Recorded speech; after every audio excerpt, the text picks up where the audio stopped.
get started here. Hello, everyone, and welcome to the information session for California's Apprenticeship Innovation Funding. We are thrilled to be opening up this second round of the Apprenticeship Innovation Funding.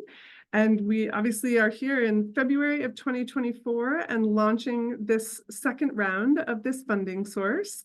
And thank you all for joining for this conversation today and for being interested in this new funding source. So our plan in this session today is to give you a bit of context for the funding, some definition of terms that we'll use throughout. I'll provide an overview of the AIF funding, and we'll look specifically at the application process, both for the support side of the funding and the training side of the funding. We do have the Q&A set up for you all, and we welcome folks to ask questions in that Q&A.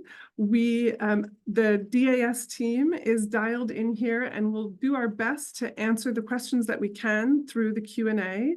And so we welcome folks to be putting those in. We will not have any live questions, but if we have some time at the end, one of the DAS team members may pose a few questions to me, and we'll see how much of this we can get addressed today. So we hope that all of this will be useful to you as you look at tapping into this funding source. And this whole session today here is going to be recorded and posted on our website. So everything will be available to you afterwards. So in this journey to grow apprenticeships here in California, there have been a few really key and important milestones in this process, and this apprenticeship innovation funding is a really key part of that. In addition to Governor Gavin Newsom taking office and really putting forth this big ambitious goal of serving 500,000 earn and learn apprenticeships by 2029. And so with this mandate and with some pretty important investments made specifically in 2022, it was created this apprenticeship innovation funding. So 2022 was the first year that this was offered. And as you'll see in sort of the flow of this, we are now in our second year of the apprenticeship innovation funding. And a lot of this ties back to our overall strategic plan to advance apprenticeship in California, which includes these 5 points here. Many of you may already be familiar with this, but really specifically, this apprenticeship innovation funding ties back to our goal to really grow a whole system of regional and sectoral apprenticeship intermediaries and to expand new and innovative apprenticeships. So that's really the overarching goal that this funding ties into. And as many of you know, when you're putting together an apprenticeship program, there are many stakeholders who are coming together at the table to put together an apprenticeship. Of course, it starts with employers and that need to hire talent and to train folks for the roles that are open. And coming to the table quickly with those employers are the educators to be able to train the apprentices. And then that all gets registered with us. And of course, we're all here creating these opportunities for apprentices and to fill the hiring needs of employers. And we know that community-based organizations and workforce boards and other such organizations that provide supportive services and sourcing of apprentices play a really important role in this overall equation. But really at the center of this is what we call an apprenticeship intermediary. So when we say that we're trying to grow a whole system of regional and sectoral apprenticeship intermediaries, what we're talking about is those organizations that play that connectivity glue between all the different stakeholders. And it may be one of those stakeholders around the table that steps up to play this role of an apprenticeship intermediary, but ultimately that entity is serving the needs of multiple employers, bringing those multiple stakeholders to the table, registering the program with us at DAS and also with Department of Labor, and then ultimately running the apprenticeship program, right? Recruiting the apprentices, placing them, supporting them in their journey, and running and scaling the program. So we know that an apprenticeship intermediary, it's going to look a lot of different ways. It could be a union, it could be a workforce development board, educational institutions, regional consortiums, nonprofits, industry associations, staffing agencies, and even public sector entities. So I'm going through all of this because it's important to the framing of AIF, because really the intent of AIF is to be helping create this system of apprenticeship intermediaries and specifically providing funding to them, right? That's that critical component. How we organize apprenticeship in California is with these two different committees. We have the California Apprenticeship Council. The shorthand for that is the CAC, and they oversee traditional apprenticeships in the building and fire trades. And then we also have the Interagency Advisory Committee on Apprenticeships, which advises on all the other sectors outside of the building and fire trades. Sometimes it's called non-traditional apprenticeship, sometimes it's called new and innovative apprenticeships, but we, throughout this presentation today, are going to use this shorthand of IACA apprenticeships. And what we mean when we say IACA apprenticeships are those occupations that are in sectors such as healthcare, technology, education, advanced manufacturing, and more, really all of the sectors outside of the building and fire trades. So I want to be sure to do some of this terminology definition before we dive into the apprenticeship innovation funding. So this apprenticeship innovation funding, as I mentioned earlier, was initially created with a budget allocation of $55 million in the budget year 22-23. And then in the current budget year that we are in, 23-24, there was an additional allocation of $40 million. And in the first round of AIF, we dispersed $17 million, and that was dispersed in 2023 to fund the apprentices served in 2022. And what we are now opening up, we have approximately $75 million available for this second round in 2024. And this is going to be looking at funding the apprentices supported in 2023. So I'll go into more of the mechanics of this, but just to give you a sense, the overall intent of this AIF funding is to help IACA occupation apprenticeship programs to sustain and scale, to serve more apprentices, to serve more employers. That's really what we're going for here. And so the apprenticeship innovation funding, the mechanics of it break down. There are two categories of funding here. We have the support funding, and the goal of this funding is really to help cover the cost of running an apprenticeship program, of aggregating the needs of multiple employers, recruiting, supporting, placing the apprentices, all those activities that I was mentioning earlier in what does an apprenticeship intermediary do. That's really what the support funding is aiming to cover.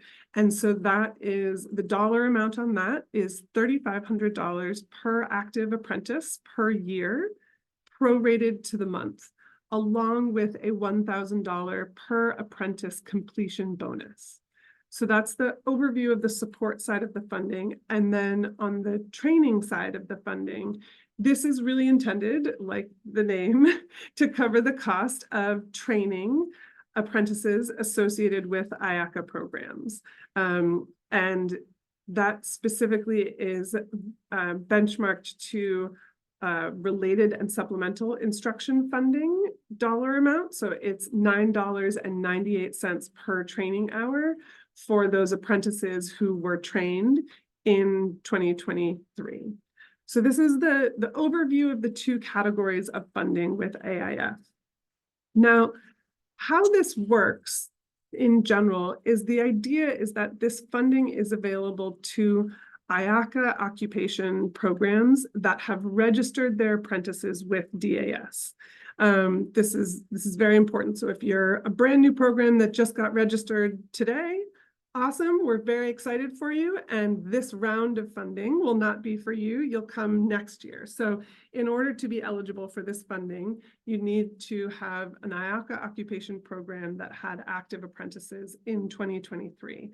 And really the theory here is that we want this funding to be available to What we know are sort of fledgling new apprenticeship programs that have launched in recent years that maybe got an initial grant, like a CAI grant or a DOL grant or an HRTP grant that got a program started, but the program is still looking to find that sustainability equation financially. And we're hopeful that this AIF funding is that follow-on funding to those initial grants that help your program to be able to sustain and hopefully scale. AIF is a reimbursement model and it's formula funding. So this is not a competitive grant application process. If you are eligible for this funding, we want to help you access this funding. So I'll go through what the eligibility is here, but this is really important also for us in terms of how we're able to do communications with you all. With a competitive grant application process, there's a very sort of rigid and controlled communication process so as not to give any one group informational advantage over another. In this case, this is formula funding. So if you are eligible for the funding, we want you to be able to get it, and our team is here to help you do that. So our support and communications is really set up to be as supportive as we possibly can be throughout this process to make it as easy and responsive to you all as possible so that the eligible programs and training partners are getting this funding. So as I've mentioned already, in this round, the applications for reimbursement are going to be based on supporting and training apprentices in the previous calendar year. So in this context, we're looking at all of the apprentices served in 2023 and the costs incurred for supporting those apprentices. And this is a way to get reimbursed for those costs. And our expectation is that programs will apply for reimbursement annually. So you heard earlier, I mentioned that there was $17 million that was already dispersed. All of those folks who already got that funding, we are fully hoping and expecting that you are coming back to round 2 to get that next annual reimbursement of your costs. So we are hoping that this is a funding source that as long as there's funding allocated towards it, it will be an annual application process to access these funds and to get reimbursed annually. One thing that I will just call out is a little bit different about this year, about this round of funding compared to last year, is that this year we will be processing applications on a rolling basis. So when we did this for the first time, we had to set up all of the mechanics and the systems and the coordination to do every step. And so we didn't actually start reviewing eligibility until after the deadline. This year, we have all of that really well in place. And so we will be processing all applications on a rolling basis.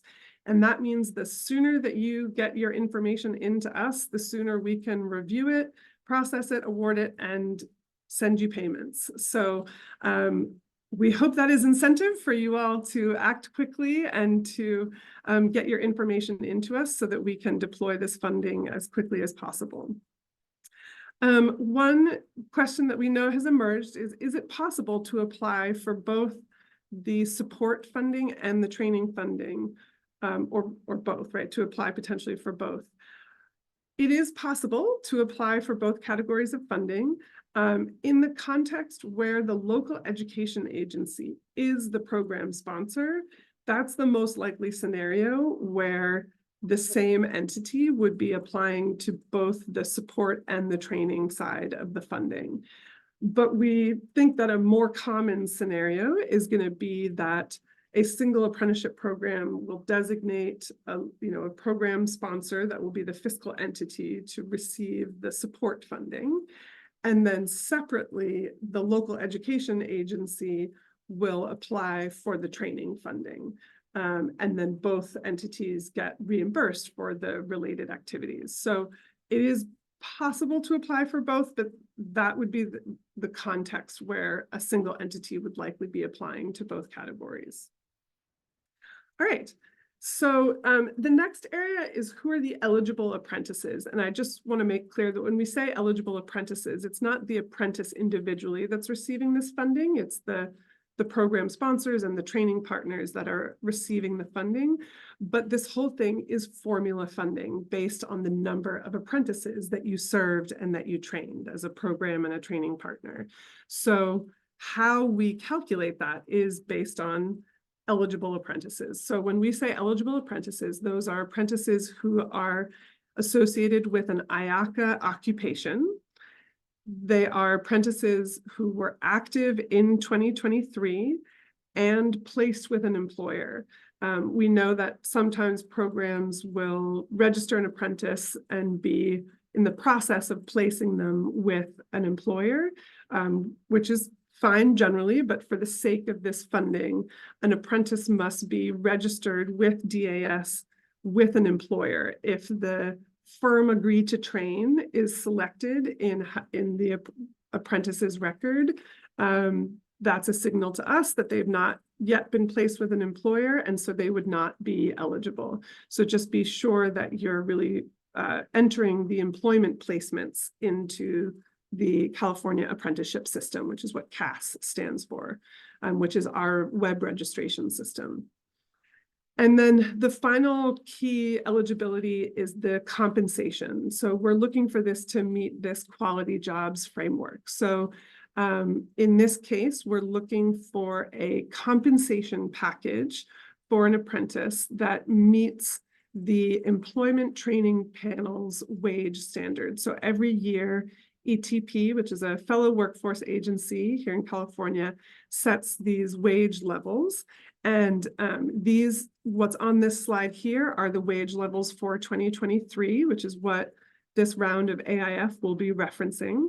And that wage level can be met with a combination of the actual wage plus a compensation package that could include health benefits valued at up to $2.50 per hour. So we are looking for you to calculate that health benefits package on an hourly rate so that we can calculate this hourly wage, and that can be used to determine eligibility for this AIF funding. So this is likely an area that you will need to be entering the data into CAS for. So we encourage you to get organized with your employers and with your committee to make sure that you have all of this data on your apprentices. All right, so our timeline to apply. So we opened up all of the materials on our website and had all of our web registration system live with the CAS reports, all of that ready and open as of February 13th, about a week ago. We are here now doing this information session. And we also have 2 office hours carved out. So on March 28th at 11 a.m. and on April 8th at 2 p.m., we have office hours. And the intent of these office hours is to be able to support you and answer questions that have emerged. We, of course, welcome you to email us questions in the meantime, and we'll do our best to be responsive. But I know many folks found these office hours really helpful last year in the first round to be able to kind of work through some of the kinks in the application process. And so we welcome folks to dial into those if you feel that you need some additional support in putting together your application package. And then, very importantly, the deadline is April 17th at noon is our deadline for applications. So that's the final deadline, but again, we encourage you to submit your information sooner, because the sooner we get it, the sooner we can start to review it and do that eligibility evaluation, and the sooner we can get to that payment window. So these are estimates, but we're estimating that we'll do the eligibility evaluation between March and June, and that the estimated payment window would be between May and September. So again, these are estimates, but this is what we're aiming for. And again, the sooner you submit your information, the sooner we can do this whole process. So to go into the mechanics of how to apply for the support funding. So I'm going to walk through each of these steps for those who are interested in applying for the support side of the funding. So the first and important step is going to be generating that CAS report. So I'll go into kind of what are the key data points and how to do that. Then there's the fiscal entity designation, the fiscal reporting, and a cover sheet. And the cover sheet is very simple. It's sort of the overview information, excuse me. And then the form 204 and 205 is a very important form because it tells us where to send the money. So all of these components are put together and emailed to aif@dir.ca.gov. And you put this all together into one email and send it to us by April 17th. I just want to call out, like, we hope this is a very simple process. We certainly heard from many folks in the first round that it was simpler than they thought. This is not a grant, right? So we're not asking for a narrative of what you're going to do. There is not a contract in the process where we say, okay, that you have to give us quarterly reports beyond this. This is formula funding based on the number of apprentices you served. And therefore we need to see that report of who is served, who is the fiscal entity, what were the costs that you incurred, because it is a reimbursement model, and then a cover sheet and where to send the payment.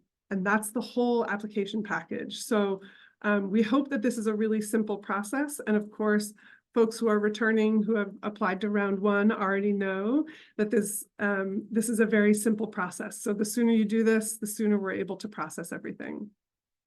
So to dive into the details on the support side. So again, the support funding is intended to be used to run the apprenticeship program and all of the aspects that go into running an apprenticeship program. And the funding is $3,500 per active apprentice per year, prorated to the month. What we mean when we say prorated to the month is that if, say, somebody was an active apprentice starting June 1st or July 1st of 2023 and were active through the end of the year, then that would mean that the program would be eligible for $1,750 for that apprentice. So that's what we mean when we say prorated to the month.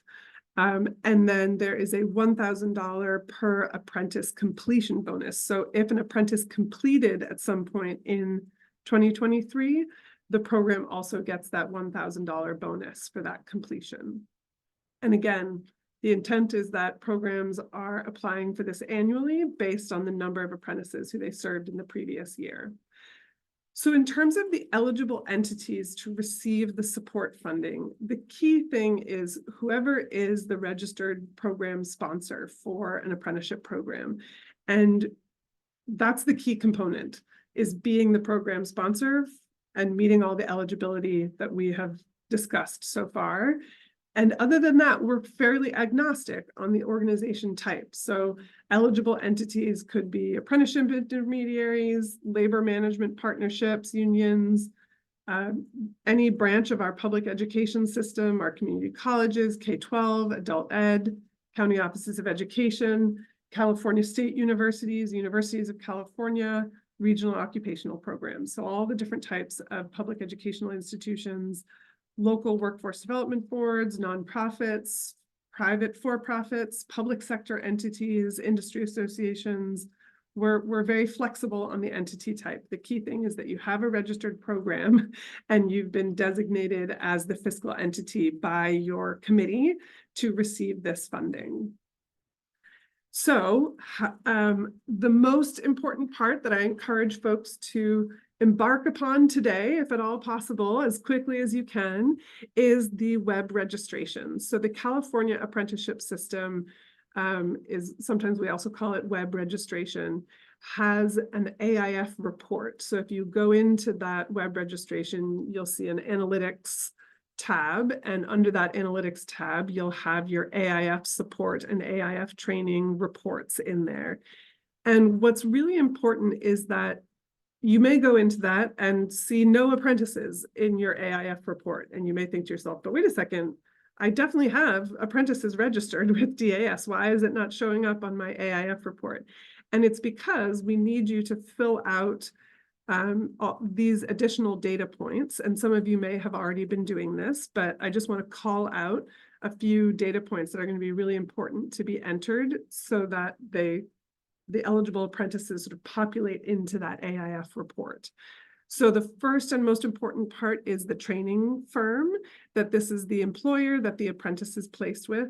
Also really important is the apprentice's wage, right? Because we talked about how that is part of the eligibility evaluation. So the actual wage that's being paid plus the value of the health benefits package valued at an hourly rate. And then we also want to know the number of on-the-job training hours completed specifically in 2023. So these are the hours that the apprentice worked. And then we also want to know the number of classroom training hours, also known as related and supplemental instruction hours.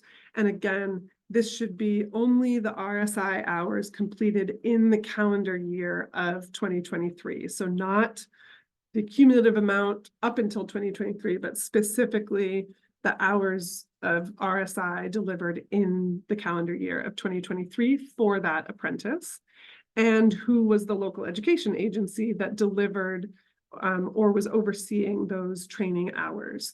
So all of this information needs to be entered for every single apprentice in your program. So these data points are not at the program level, they're at the apprentice level, because that's how we calculate your amount of AIF funding that you're eligible for.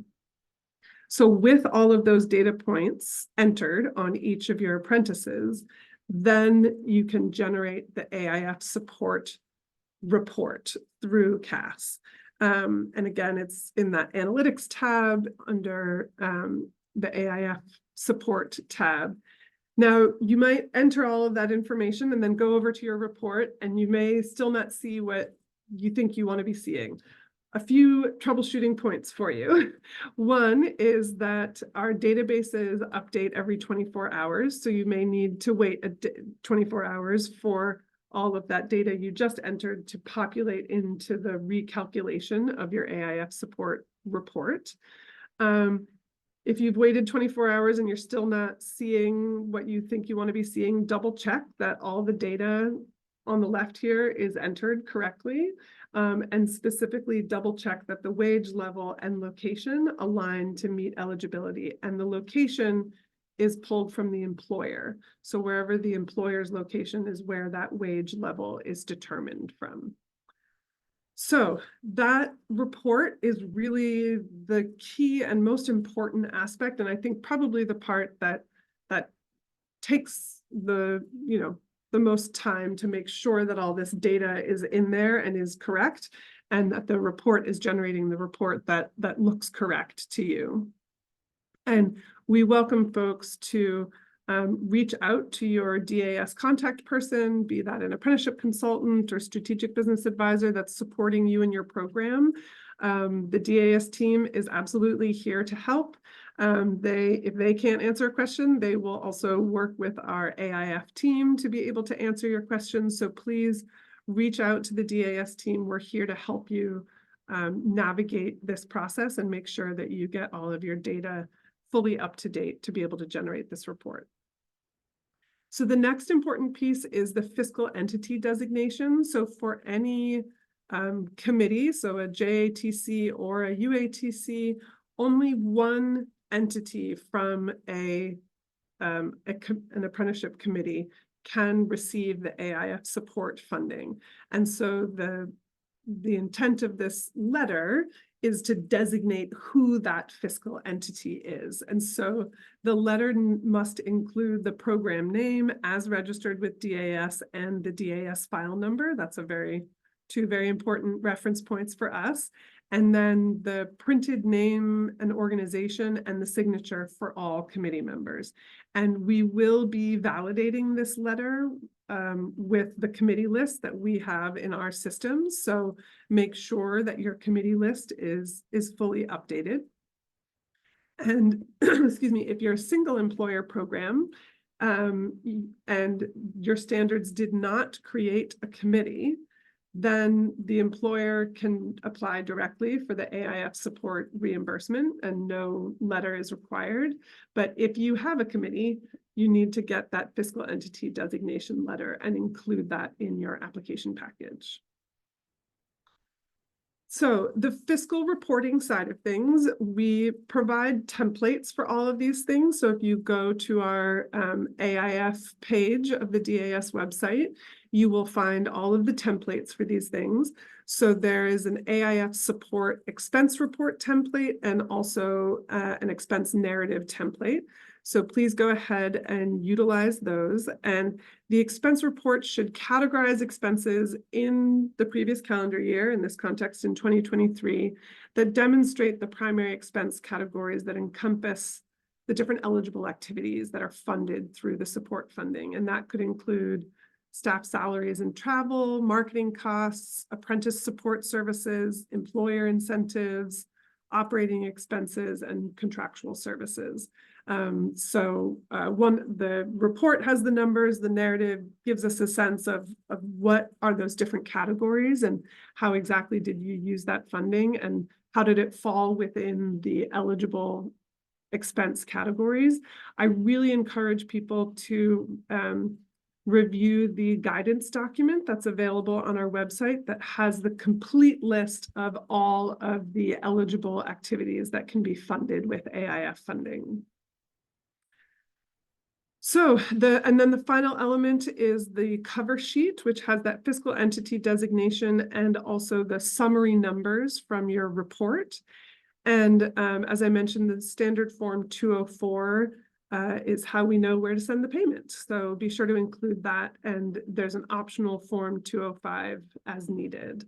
That's in the case that the entity that the money should go to is different than the fiscal entity as outlined. So then here's your checklist, right? So make sure you've gathered all the elements of the package. So the cover sheet, the CAS report, the letter from the committee, if applicable, the expense report and narrative, and the form 204, and again, if applicable, the 205. So put all those together in a single email and submit all those elements by email to aif@dir.ca.gov. by April 17th. So that is the review of the support side of the funding. So to switch gears to the training side of the funding. So the intent of the training funding is to be one way to pay for the training of apprentices, and this is the classroom training. We expect that this functions kind of alongside what's called RSI funding, which is related and supplemental instruction funding that's administered through the Chancellor's office. So it's very similar in its mechanism to how RSI works. So AIFT is really intended to be utilized by IACA occupation apprentices. Historically, RSI has been used heavily by CAC apprentices. And so part of why we created AIF training is to allow for this expansion to happen with IACA apprentices and to cover that training as well. So that's why we benchmark the dollar amounts to each other, because we expect them to be roughly equivalent. So for this round of AIF, that is at $9.98 per training hour, which is the same as the RSI rate for 2023 apprentices.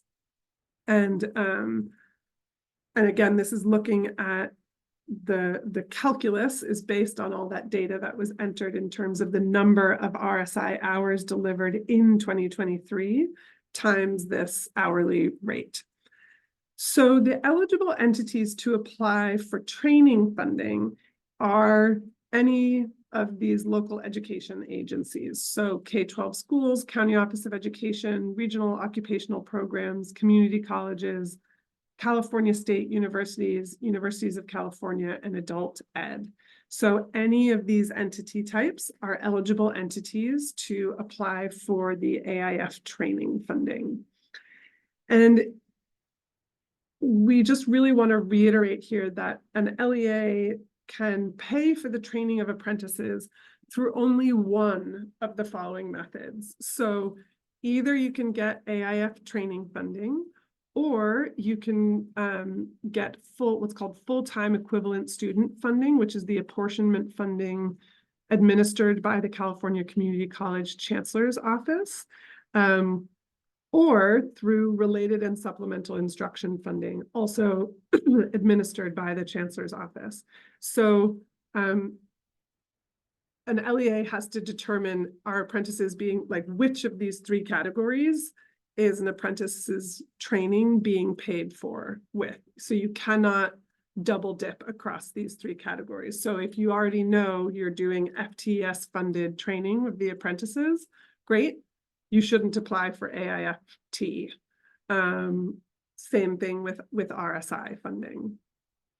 Now, in the case that an LEA is a CSU or a UC that might be charging tuition to some entity as part of the apprenticeship program, they are required to reduce the amount of tuition charged by at least 80% of the amount of AIFT received. And part of this is because we are limiting sort of the admin overhead of AIFT to 20%. And so we're just keeping this consistent across all of the different LEA types. And so the expectation is that just like the community colleges or the K-12s that are sort of more the LEA types in the first half of this slide, shouldn't be sort of double collecting on the training of an apprentice. The same principle is applying for CSUs and UCs so that they're not both charging tuition and getting AIFT. The intent is that one is an offset to the other. Okay, so the process for applying for reimbursement on the training side is even a step simpler than the support side. So in the case of the training, it's going to be the CAS report that we've talked about, and I'll talk about it a little bit more in the context of AIFT, a similar fiscal reporting, but there are different templates for the training side of things, and that cover sheet and 204, 205, and put those pieces together and email those to the AIF inbox by April 17th. So it's an even simpler application package. And again, just to touch on this CAS report that I know we've talked about a bit in the context of the support side, the LEA is going to want to work with the program sponsor to make sure that the program sponsor has all of the data around all of the apprentices' training hours that should be entered into CAS, right? So we talked earlier about how we needed to know the number of RSI hours delivered in 2023 and who was the LEA that either delivered or oversaw the delivery of that RSI to that apprentice. And so the LEA needs to work with the program sponsor to provide that data. That's probably something you're already doing in collaboration. And then it's going to be the program sponsor who is likely the one with access to the CAS report so that they then download that AIF training report and provide it to the LEAs. And that will show like the amount of funding that LEA is eligible for based on the number of training hours delivered to apprentices in 2023. It is possible, and actually we know it's quite common, that an LEA is working with more than one apprenticeship program. And in that case, that LEA should get the AIF training CAS report from each of the programs that you're working with, and you can put it all together in one package and submit it to us. You can submit it to us in multiple if you would prefer, but that just means sort of multiple, like it separates out the payments. But we're happy to have you kind of wrap it up into one complete package of all the different programs that LEA is supporting and submit that to us for reimbursement. But again, like start this process soon because we know that sort of data, sharing the information, getting the report, all of that takes a little bit of iterating. And then the fiscal reporting, once again, I would point people towards our website to get the templates for the expense report and the expense narrative. And those are different templates than on the support side. So make sure that you're getting the template that is relevant to the right category of funding. So the training expense report and the training expense narrative. And one of the really important things that I'll call out is that the expense report should categorize expenses of course, in the previous calendar year, and really to fall under the category of instructional costs versus educational administration costs. And we need to see that that education administration costs are no more than 20% of the funding. And again, I would point folks to the guidance document for a more detailed list on what is eligible expenses under this training category. All right, and then all of that gets a cover sheet, and very important on that cover sheet, of course, is the summary of the report numbers and also a funding method statement of attestation, and that's really attesting to say that you, as the LEA, are not double collecting, and it's about that, you know, FTES versus RSI versus AIFT, and that you're not collecting more than one of those to train a single apprentice. And that gets packaged with the 204 and 205, which tells us where to send the payments. And you put all those pieces together. So the cover sheet, the CAS reports or report, the expense report and narrative, and the 204, and submit all of that by email by April 17th. So that's the review of the two different application processes. And just to let you know kind of what happens after you submit it. So after you have submitted your materials and included all the materials that we've outlined today, the DAS team does an eligibility evaluation. And it is possible that you might get a correction notice from our team if there's some small detail that needs to be adjusted. We will send that correction notice.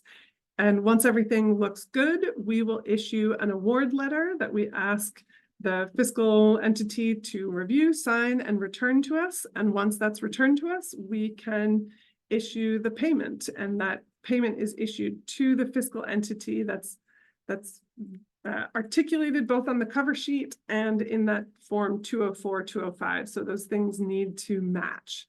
That is definitely really important, that we don't want there to be a hiccup in that last and really important payment step. So make sure that the fiscal entity matches from your cover sheet to your 204. And that is the whole awarding process. And the intent is that you receive your payment, and with that, you're able to continue to scale and grow your apprenticeship program and serve the needs of more employers, create opportunities for more apprentices, and come back next year, funding allowing, to get the next years of reimbursement through this AIF funding. So that is the overall cycle and what happens after you submit your information. And this is what we will be doing on a rolling basis this year. So the next steps, I strongly encourage people to go to our Apprenticeship Innovation Funding website here. And on that website are all of the templates that I've talked about today. But really the most important thing that I strongly encourage folks to review is the AIF guidance document. That has all of the information I have covered here today and more are all in that AIF guidance document. That should be your core reference document when you have a question about AIF. Start by going to that guidance document. There's also some helpful guides on our website that can help you with your CAS report. So the next step would be to start working on entering those additional data points and generating that AIF CAS report. And again, we have some guides on our website to try to help you through that. And if you still have questions, you are welcome to join one of these office hours that I mentioned earlier on March 28th and on April 8th. And again, we won't be reprising all the things that I've covered here today. We'll really try to be using those office hours to answer questions that folks have and to support you in accessing this funding. So all of this information is on our website, and I encourage you to check that out. And all of your materials get submitted to this email, so aif@dir.ca.gov. And you're also welcome to send questions there. So I know my team has been answering some questions through the Q&A as we go here, and I'm going to invite my colleague Raul to join us. We have a few minutes remaining here, and I'm happy to do my best to answer some questions. Okay, thanks, Adele. Yeah, there's quite a few questions. We got about 25 questions, and we've been answering them busy behind the scenes on some of them. Some of them we're not able to provide an answer for you at this moment, but we will get back to you or provide those answers to the group. One question that, first of all, I'll start off with an easy one. Will this recording be sent out? And So we have quite a few of those. Yeah, so this we will definitely be posting this recording on our website. And so if you go to that AIF page, you'll be able to access this recording. So, give us a few days to get it loaded up into YouTube. But yes, we will absolutely be sharing the recording of this session. Great. There was a question regarding the definition, regarding how would you define a new training program? New to the state or new in years of existence? So when we say new in this context, I think we're saying that this funding is available to programs that have emerged recently. This is not a grant program, so it's this is not a look forward funding mechanism. It's kind of more of a look backwards funding mechanism, right? We're looking at 2023, the apprentices that you served in 2023, and the costs that you incurred for serving those apprentices, and then reimbursing those costs. So whether you are a 1-year-old program or whether you are a 5-year-old program, we are agnostic as long as you are serving apprentices. And those apprentices are registered with DAS and have all those data points entered that we've outlined in this session today, then you are eligible to receive this funding. So we know that there's a lot of new programs that got initial grants that helped get them going, but maybe those programs are struggling to find that sustain and scale equation to operations. And we're hopeful that this AIF funding helps to provide that sustain and scale funding to help your program to continue to operate, to continue to grow, to serve more employers and more apprentices. So I wouldn't worry too much about what is considered a new program or not.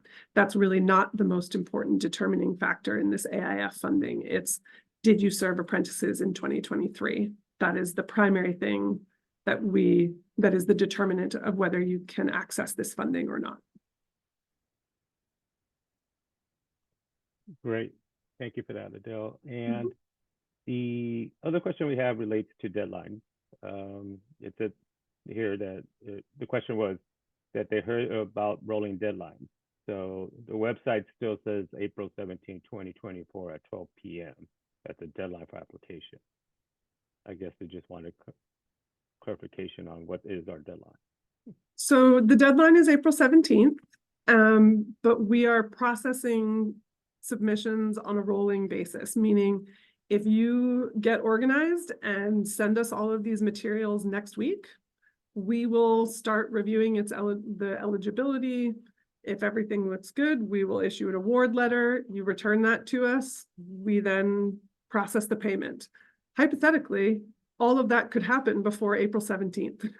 So it's somewhat on you all as to how quickly you turn around this information. So when we say on a rolling basis, we mean we will start processing all of those things as we receive them.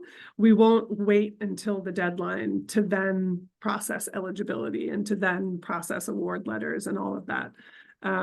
So it's more of an internal operations thing, but we wanted to be sure to communicate it to you all because if you are eager to receive this funding sooner, you can submit your information sooner, and that will speed up the process. Great. Like I mentioned, we have other ones in here that are going to be a little bit more detailed, specific, so we'll be answering those as needed. We've been answering some other ones as well. through the process of this presentation. So at this point, these are the only ones that we could probably share without going very specific. Okay, great. And I would encourage folks who have put specific questions into the chat that are like very individual to your program. We are certainly taking note of them, but some folks are in here as an anonymous attendee, and it's hard for us to follow up with you if we don't have your contact information. So we are taking note of the questions. We will certainly be publishing general FAQs, but I also encourage folks to email your individualized questions to the DAS team. You can email specifically to this AIF inbox here, and we will do our best to answer those individualized questions. And I just want to thank everybody for joining today. And again, thank you for your interest in this AIF funding. And most importantly, thank you for all the incredible work that you're doing to build apprenticeship programs, to train apprentices. To those employers on the line, thank you for thinking about talent in a different way through this mechanism of apprenticeship.